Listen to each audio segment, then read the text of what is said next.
Now, while this next one is not technically a phone, this does feel like one of the most uniquely bizarre collaborations that I have to show you.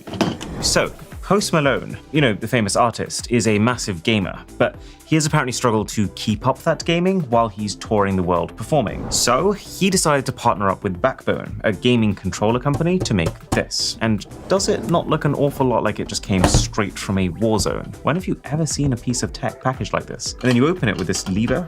It feels extremely authentic. That was satisfying. Oh, this is like a ration pack. This is how you often get food when you're out camping. Or you're an astronaut. And so if we cut inside, oh wow. He really went to town with this presentation, that's for sure. Layers upon layers of it. And then inside of this box, we have the controller itself. I mean, design-wise, I gotta say, I wish all celebrities put this much effort in, but you should watch the video about celebrity tech if you wanna see what that's about. You can tell Post Malone cared about this. I'm loving the transparent green case. It's green because that's Post Malone's favorite color. There's some cool hidden text when you expand the controller, and this P&M are actually apparently glow in the dark. Let's try it. I think I do prefer this to LEDs that are just wasting battery for something you can't even see. Analog sticks feel really smooth and console quality. Shoulder buttons are really plush and comfy. And hey, this thing gives you your headphone jack back. I'm not so sure about the face buttons and the D-pad though. They're made of aluminium on this edition, which is incredibly bougie, but they're quite tiny and they have really high resistance, which reminds me a lot of Nintendo's Joy-Cons. Not a compliment. Oh, you can use this button to take a screenshot. That's really handy. But why can't you just hold down to take a screen recording? That would be such an obvious handy feature for people wanting to share their gameplay. Okay, so we've looked it up. It is actually meant to be able to do that, like hold down and take a screen recording.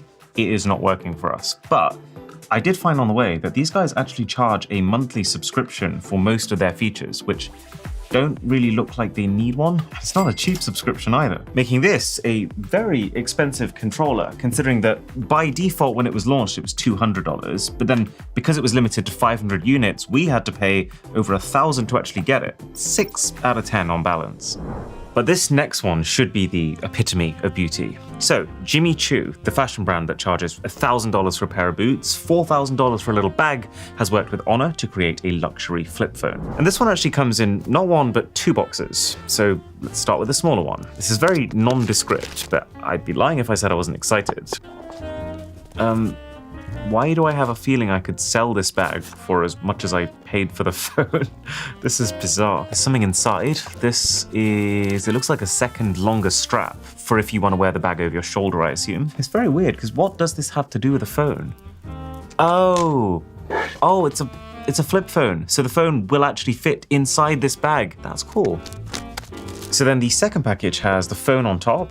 It does initially look like there's something in this insert, but I can't see a way to open it. And then on level 2, that's a pretty basic looking SIM ejector for Mr. Choo. Oh, I'm quite surprised. And then just manuals in there. This is cool. There's 2 cases in here. So one is a matte hard plastic case. The other is, oh, the braver choice, the more textured bedazzled option with a ring that would double as your phone holder too, plus a lanyard. It really is quite well thought out. I mean, don't get me wrong, I don't think I'm the target Jimmy Choo customer, but I could totally see that someone who is willing to spend north of $1,000 on a pair of shoes would very much enjoy matching their phone case with their handbag, with their phone, with their outfit. And at the very bottom, a shoe pendant, because they make shoes, I guess. And now for the device itself.